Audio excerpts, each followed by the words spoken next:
What's up, everybody? Sooners on SI, softball coverage, Ryan Chapman, Carson Field, and we just watched Oklahoma demolish the Alabama Crimson Tide. The two-seeded Sooners headed back to the Women's College World Series, the 9th straight trip, and a chance to win their 5th straight title. Carson, today it was 13-2. That brings up the total to 16-2 across the two games. Everything you wanted from Oklahoma, you got it. Oh, absolutely. I mean, the offense, the pitching, Kirsten Deal had a really good game in the circle today. And that third inning, I mean, my goodness, 8 runs on 8 hits and 1 walk. I mean, you can't ask for much more than that. I believe there were 4 home runs today. Every player in the starting lineup got a hit today, and Ella Parker had 3. Just a magnificent day from the Sooners offense. A lot of people saw Oklahoma winning this series, being the 2 overall seed. I'm not sure many people saw a 16-2 performance in 2 games. That's pretty remarkable. Yeah, I mean, you go back over the years, you talk about a couple years ago, Clemson, it was the walk-off hit in game 2. Yeah, Oklahoma had another game to play with, but you had Kinsey Hansen, the 2-out home run, then Tiare getting after it later on.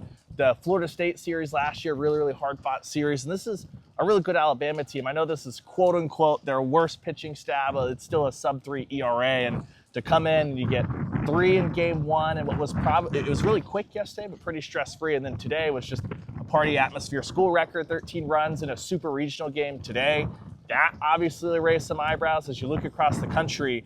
It's wide open, absolutely, but I don't know how many teams are making a 13-2 statement to get back to Oklahoma City. We talked with Patty Gasso, Kirsten Deal, Ella Parker, and Gabby Garcia, the 2 home run freshmen after the game, and the first thing that led off with Patty Gasso just overcome with emotion as far as this team, so many new pieces, how far they've come since fall ball to now. She's excited to get that group back to Oklahoma City on Thursday. What stood out to you from the players, obviously, the ones that got it done out on the field to get back to the Women's College World Series? Yeah, it was just, like I said, an all-around performance. That's what impressed me the most. I know early on, I believe it was the Boston game, Patty Gasso said she wanted more production from everybody in the lineup, not just the Cassidy Pickerings, not just the Ella Parkers. It was everybody, and even pinch hitters that came in today. I mean, you see Hannah Core get a hit in her only at-bat.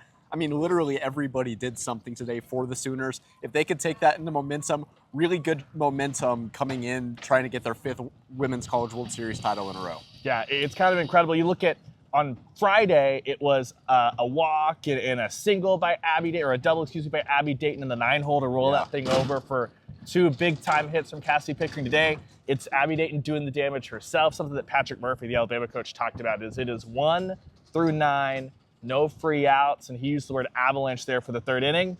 An avalanche indeed. Now, a familiar schedule, everybody, right? Wednesday, we'll have media day. Thursday, out there, Devon Park, Women's College World Series. The Sooners will either get Carolyn Pickens and the Tennessee Volunteers in a revenge spot, something I know Oklahoma would like, or a familiar face in Jordy Brawl and the Nebraska Cornhuskers. So stay tuned. As always, Oklahoma Sooners on SI.com. Hit us up, and we'll have the whole preview of the entire Women's College World Series field when it's get locked in tomorrow.